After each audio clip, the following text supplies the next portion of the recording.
Belajar di saat orang lain tidur, bekerja sementara yang lain bermalas, mempersiapkan di saat orang lain bermain, dan bermimpi sementara yang lain sedang berharap. Sahabat semua, ketemu lagi di program Sebuku Inspiring Like a Book.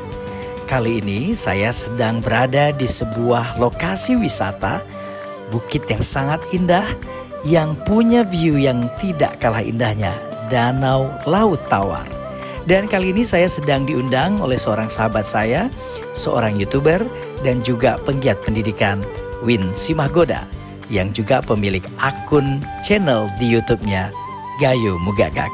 Dan kali ini kita ngobrolin banyak bagaimana aktivitas saya di dalam masa COVID ini dan bagaimana aktivitas Win Simahgoda juga yang ada kaitannya dengan literasi di masa-masa yang sangat sulit.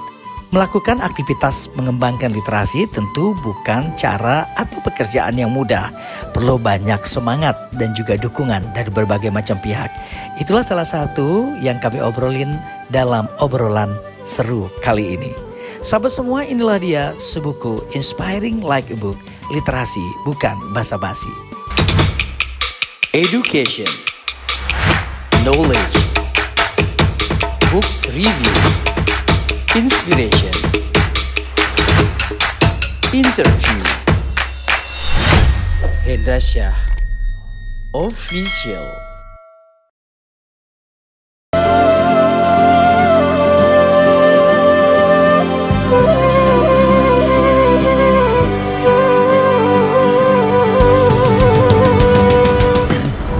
Apa kabar, Bang? Alhamdulillah, Win, kabar baik dan sangat senang lah. Senang ya. Selamat datang, Bang, di Burpepilon ya. Jadi di sini, Bang, kita lihat kota Takengon, kita juga bisa lihat Danau Laut Tawar. Jadi kita bisa lihat dua-duanya ya. Dua-duanya. Ini plus ya. Jadi kebetulan hari ini cerah sekali suasana. Jadi keberuntungan Abang juga nih. Suasana cerah ya. Alhamdulillah, saya sebenarnya juga udah lama ya pingin kesini, maksudnya kayak mau pengen ngambil gambar gitu ya. Ya ini kok gambar-gambar seperti itu, inilah saatnya, Bang, kan lagi cerah dan nggak hujan. Dan kemarin katanya lagi musim hujan ya di sini ya. Wah, kemarin ini memang musim hujan. Ya gimana, Bang, channel Hendra Syah Official tetap ya kontennya ya mantap ya, luar biasa. Alhamdulillah, ya nggak terlalu nggak terlalu cepat, tetapi saya menikmatilah karena yang saya cari itu kan ngasih manfaat sebenarnya gitu. Saya lihat ada program masjid, apa itu? Oh, pesan dari masjid. Pesan dari masjid. Itu saya pantau terus, Bang, channel luar biasa, bermanfaat ya, luar Makasih, Win. Ya. Dan ini ngelihat pemandangan yang indah, Masya Allah, luar biasa ya. Terus danau di sisi tempat tinggalnya masyarakat ya. Masyarakat. Ini mungkin kalau di luar udah jadi tujuan wisata yang luar biasa ya. Ya, ini kita kan berusaha, kita ingin tetap bersih, tetap nyaman supaya ya terjaga. Iya. Ya, begitulah. Mungkin kita duduk di sana. Oke, Win. Terima kasih. Nih kayaknya Win juga memilih tempat yang strategi spesial ya. Spesial. Ini salah satu tempat ini ya, kayak tujuan wisata juga kan? Ya, Burpepilon ini. Mungkin belum banyak yang tahu, banyak yang tahu ya. Ini salah satu pilihan pengunjung juga kemari. Ya, nilai plusnya ya kita bisa melihat pemandangan. Gimana, Bang? Jadi sehat-sehat aja selama ini ya? Alhamdulillah. Dan sangat harus menjaga sehat ya dalam kondisi kayak gini ya. Karena saya lihat aktivitas Abang ini sepertinya sangat padat ya. Ya, memang apakah padat? Atau saya terlalu mendramatisir? Jadi kalau Winanya aktivitas sebenarnya kan sangat natural lah kayak orang-orang lain biasa gitu kan. Enggak lah, saya lihat kan ini aktif di kampus, aktif juga membuat konten. Ini gimana memanajemen? Ya coba Abang. Jadi ada juga yang nanya gitu ya, kapan sempat buat konten? Saya bingung itu. Bagaimana membagi waktu? Sebenarnya kan itu tergantung kepada kebiasaan ya, Win. Kebiasaan. Misalnya kayak bangun pagi jam 4 pagi, kemudian sempat berberes lah gitu kan secara pribadi, kemudian untuk mempersiapkan juga untuk menuju salat subuh.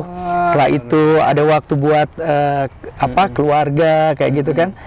Saya bisa diskusi kecil-kecilan dengan istri dan anak, sambil kita juga menyiapkan hal-hal yang domestik lah, kadang-kadang kayak masak nasi goreng kayak apa gitu. Sempat juga Bang ya. Sempat, alhamdulillah. Dan jam biasa jam 8 kita baru mulai semuanya sibuk dengan aktivitasnya kan. Ada yang sekolah daring, kayak saya ya tetap harus ke kampus, dan harus mengerjakan banyak hal ya, misalnya kayak melayani kebutuhan mahasiswa. Kebetulan kan saya sekarang tuh ketua prodi komunikasi dan penyiaran Islam.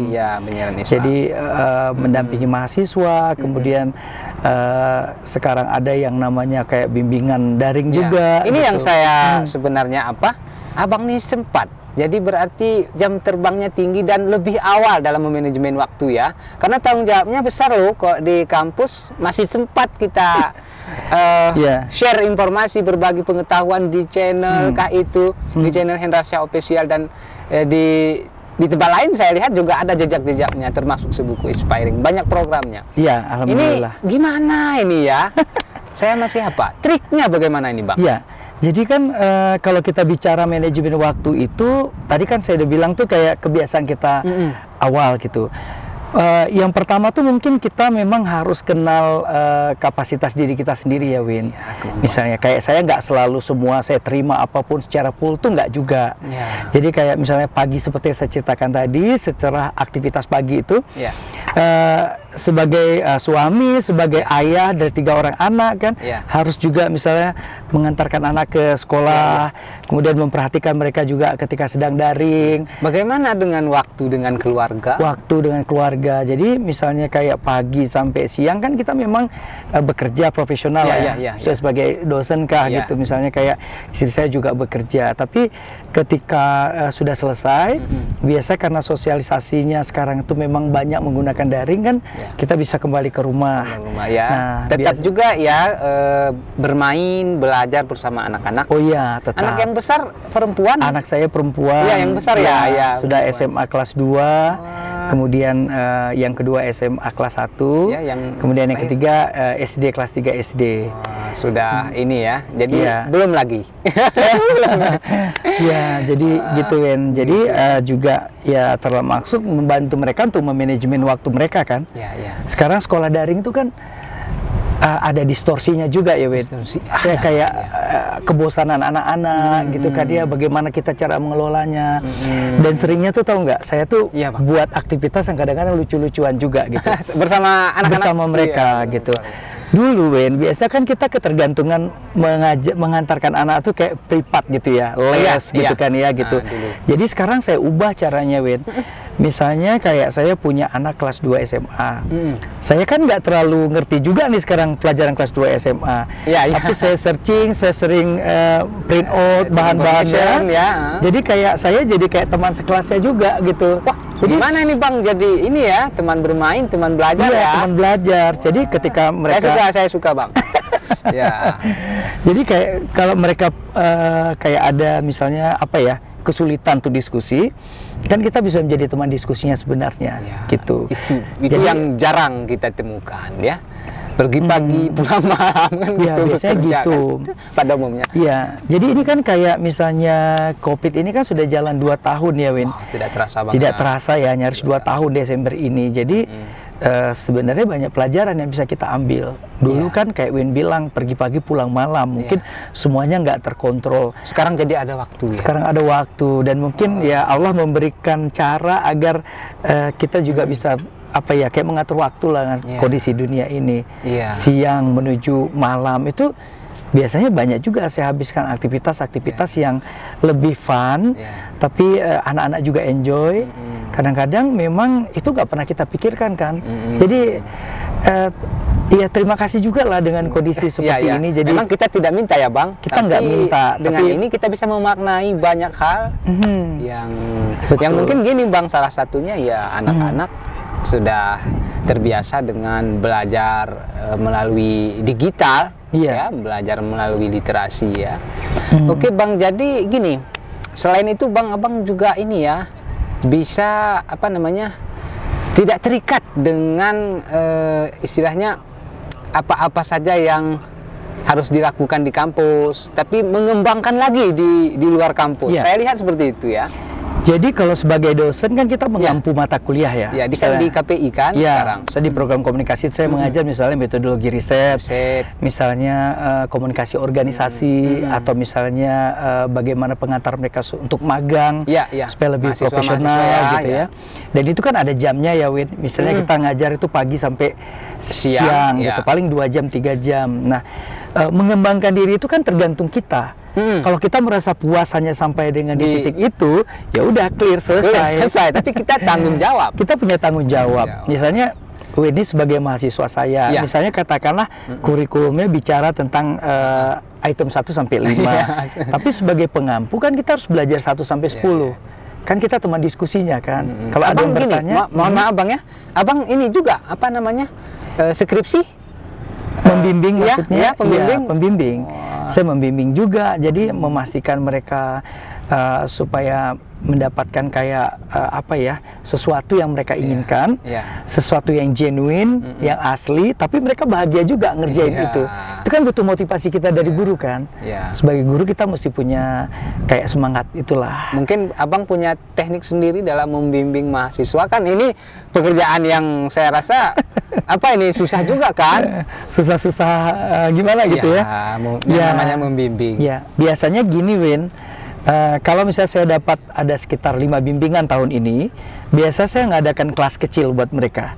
Sebelum mereka menuju ke bab 1, 2, sampai 5, sebelum riset gitu kan. Sebelum turun kan meneliti. Mengenal mereka, mengajak mereka bercerita tentang masa kecil mereka. Saya pengen dengar nih, mereka menghadapi kesulitan apa saja. Karena kan yang namanya buat skripsi itu kan nggak gampang, Win. Kita dikontrol dengan time management, terutama waktu yang memang ketat. Dan sebagian mahasiswa kan ada juga yang kerja sampingan dan lain-lain. Jadi saya tuh nanya kira-kira pernah nggak mereka menghadapi masa sulit dalam proses hidup mereka sampai menuju jenjang sarjana itu? Banyak yang jawab. Ada yang pernah juga bekerja sambilan, ada yang pernah kerja di toko, ada yang sampai kayak honor di kantoran. Jadi saya sebenarnya sangat mengapresiasi sih mahasiswa-mahasiswa yang seperti itu. Nah, kenapa harus ketemu dalam kelas kecil? Supaya kita nggak bisa membimbing seperti maunya kita, Win. Di zaman sudah sangat modern. Kita harus dekat dengan suasana kesulitan mereka, dan juga harus bisa mensupport kalau misalnya ada problem. Misalnya yang namanya pembimbing ya, udah kayak orang tua mereka di situ kan, seringnya banyak curhat sih. Jadi selain membimbing juga sebagai wadah ya abangnya, memfasilitasi apa persoalan dan lain-lain, dan juga agar skripsinya berkualitas, lancar, berkualitas kan gitu. Dan mereka nggak boleh menganggap bahwa skripsi itu tuh kayak copy pastean. Iya, copy paste. Lagi trending. Dan big problem juga kawan. Kayaknya yang dikejar adalah cepat selesai, tapi nggak pernah dipikir bagaimana menghargai proses itu. Jadi kalau bimbingan sama saya mengajak mereka untuk menghargai proses itu. Oh, proses. Jadi harus menghargai proses, Win. Kita nggak bisa kan jadi apa namanya kayak juara maraton sebelum kita berlatih kan. menghargai proses, juara 1 ya. Menghargai proses kalah, menghargai proses sakitnya. Jadi kalau udah ketemu itu, biasa orang mau membantu orang lain untuk mengempowering ya, memberdayakan orang lain. Sekarang apa sih yang kita cari di hidup ini kalau bukan kebermanfaatan? Iya kan, tujuannya kan seperti itu. Jadi abang mencoba lebih bermanfaat, baik dari internal kampus dan juga peluang-peluang lain yang bisa bermanfaat. Salah satunya channel Hendrasya Official. Ini kenapa bisa terjadi channel seorang, mohon maaf ya, saya memang belum pernah menyaksikan seperti ini. Ada dokter lah bisa disebutkan, ada channelnya begitu, bisa bermanfaat untuk orang lain. Kenapa dibuat channel? Jadi tuh Angan-angannya sebenarnya udah lama, Win. Iya. Angan-angannya. Angan-angan ya. Tapi tiba-tiba kan datang COVID-19 kan di Desember 2019 ya. 2019. Ya akhir 2019. Sebenarnya channel ini udah pernah dibangun, Win, di 2019, tapi karena kesibukan, jadi nggak sempat disentuh, nggak sempat diapa-apain gitu. Karena ada yang lebih penting. Ada lebih penting, aktivitas mengajar. Kan itu lebih penting. Penting ngurusin keluarga, memberikan training dan lain-lain. Nah, tiba-tiba kan waktu itu kita lockdown ya. Semua harus berhenti gitu ya.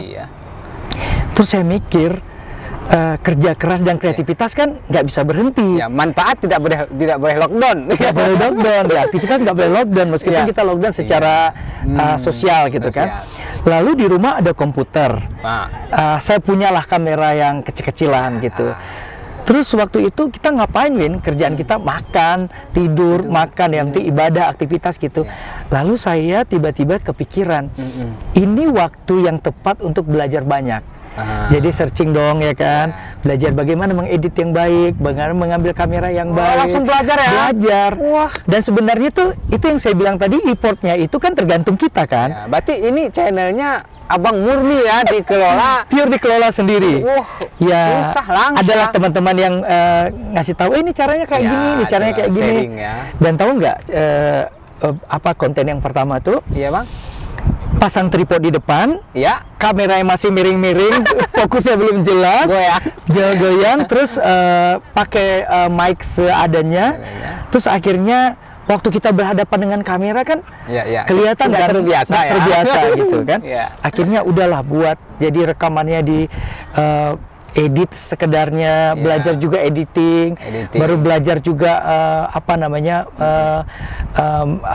beberapa aplikasi Microsoft dengan sendiri. Tiba-tiba tahu nggak pertama-tama sudah direkam, suaranya nggak ada. Ini kan suaranya nggak ada. Jadi kayak mana itu? Terus searching bagaimana cara dubbing kah itu namanya? Ya, dubbing suara. Akhirnya direkamlah pakai handphone, Win. Handphone. Ternyata saya baru tahu, Win, kalau kita optimalkan juga suara di handphone itu juga keren gitu, luar biasa. Akhirnya pemanfaatan alat yang ini yang ada lah. Alat yang ada. Gitu. Jadi saya merasa sebenarnya saya memulainya dari sesuatu yang sangat sederhana. Termasuk ketika saya searching ketemulah channelnya Gayo Mugaga kan. Gayo Mugaga. Saya sempat waktu itu berpikir gini, wah, saya harusnya tertantang, maksudnya Win Simagoda pada saat itu kan suasananya di kebun gitu kan. Terus ada kayak kayu-kayunya juga. Ya memang saya kan nggak bisa, misalnya sense of humornya kan tidak lebih baik daripada Win Simagoda. Jadi saya mulai searching gitu. Jadi itulah Win asal muasal channelnya saya gitu. Jadi ya senang sih.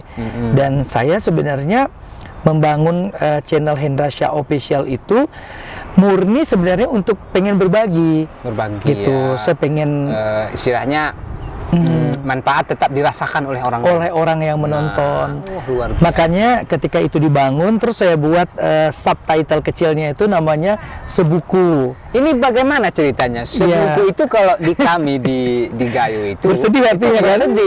Bersedih yang masuk dalam kategori sastra lisan. Tradisi lisan. Sebuku inspiring. Apakah itu? Jadi banyak yang tanya, terutama tuh penonton yang memang ada sebagian juga dari Gayo ya. Katanya tapi ini followernya di Instagram sudah lumayan ya. Lumayan. Dan akun abang juga ya. Alhamdulillah. Lebih banyak di Instagram daripada di YouTube. Wah, memang sebenarnya sudah sosok ya. Sebenarnya itu kan itu nggak ada target juga, Win, kayak iseng aja sih sebenarnya. Ya kalau orang mau nonton ya silakan. Kalau orang memang nggak nonton silakan. Tapi kan algoritmanya Instagram juga kan mempertemukan kita dengan yang seide-seide kan, gitu kan. Jadi nontonlah di situ. Jadi terus ada program namanya Sebuku. Awalnya bukan sebuku makna yang seperti Win bilang tadi. Jadi karena saya suka baca buku. Jadi makna sebuku itu seringnya kan orang membeli buku tapi nggak tuntas membacanya. Itu kan gitu kan, banyak gitu kan ya. Misalnya beli buku untuk koleksi tapi saya beli buku nih. Kemudian tapi nggak tuntas dibaca. Saya baca judulnya 2 halaman udah gitu. Itu kan kayak menyalurkan emosional kita untuk memiliki saja. Tapi kan konsepnya literasi itu kan nggak kayak gitu gitu kan ya. Literasi kan makanya ada program Sebuku. Pemahaman utuh. Ya, jadi lahirlah Sebuku. Pemahaman program namanya Sebuku Inspiring. Jadi sebuku itu maknanya adalah sebuah buku yang harus dibaca tuntas agar kita bisa memberikan cerita pada orang lain juga tuntas tentang buku itu. Tidak setengah-setengah. Tidak setengah-setengah. Oh, kalau ditinjau secara filosofis, historis, ini maknanya itu gawat ini ya. Satu buku ya. Jadi tuntaskan Aduh. membaca satu buku, baru membaca buku lain lagi. Supaya koleksinya nggak sekedar nangkring aja, Win, terdisplay, tapi benar-benar dibaca. Kan agak malu juga ya kalau koleksinya banyak tapi nggak dibaca gitu. Dan saya senang apa yang sudah saya baca itu saya bagi kepada teman-teman, dan saya nggak mau minjamkan, Win. Saya bisa ada yang suka buku itu, saya sudah selesai, saya berikan. Karena meminjamkan buku itu kan agak, kalau dia nanti lupa mengembalikan, itu bisa dosa juga kan. Tapi memberikan itu kan maknanya kayak, oh ya, saya mengamanahkan amanah berikutnya, Win, baca juga ya bukunya, kalau ada waktu diselesaikan. Dan kenapa tagline-nya inspiring like a book? Ini kan bahasa Inggris nih, inspiring. Inspiring, memberikan inspirasi seperti sebuah buku. Tapi nanti yang hadir itu orang-orang yang punya inspirasi dalam hidupnya. Siapapun, saya nggak mesti mencari tokoh-tokoh yang sangat hebat lah, mungkin udah famous seperti apa, enggak. Ini kan sering saya undang juga kan. Jadi kita tokoh papan bawah.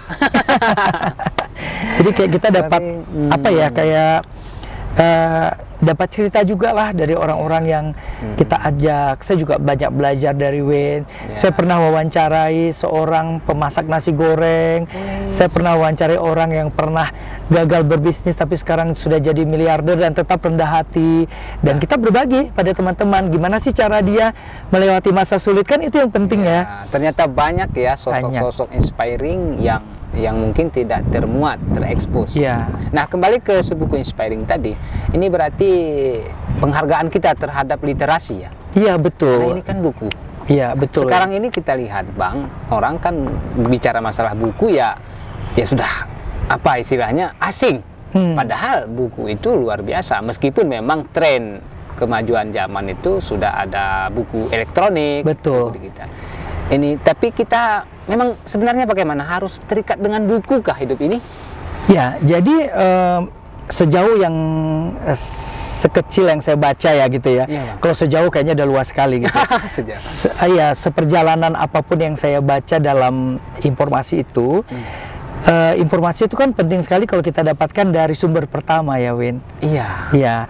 Literasi itu jadi rendah pertama karena orang-orang tidak mau mengkonsumsi informasi dengan baik.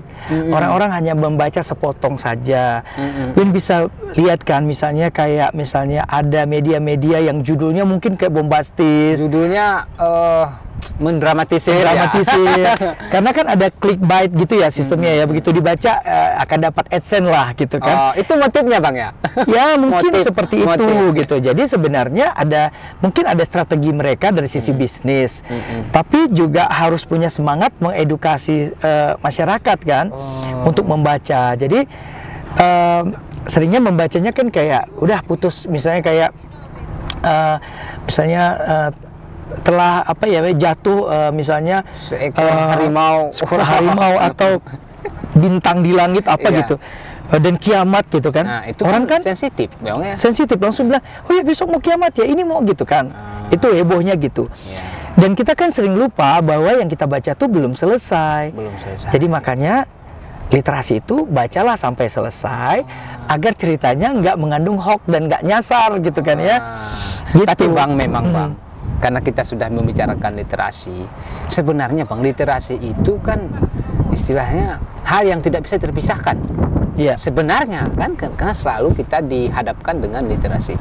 Menurut Abang, apa sih masalahnya kok literasi di kalangan kita, khususnya generasi muda kan, banyak generasi muda tidak tertarik untuk lebih aktif dengan literasi. Ya. Jadi memang pembahasan literasi ini kan baru-baru 5 tahun kebelakangan itu sangat dibicarakan ya, Win. Khususnya Dinas pendidikan ya. Ya baik apapun lah gitu ya. Kita tahu juga sekarang kan Indonesia juga sedang memasuki modus apa bonus bukan modus ya, bonus demografi sampai dengan 10 tahun ke depan.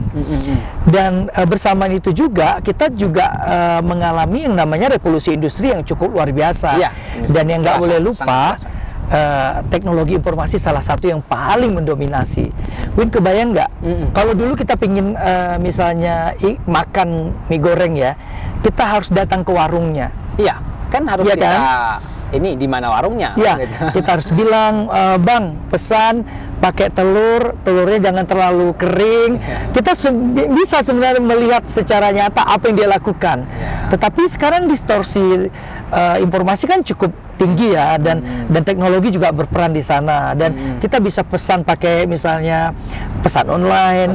Kita nggak tahu dia masak bagaimana dan lain-lain gitu, dan akhirnya ketergantungan orang pada teknologi juga semakin tinggi.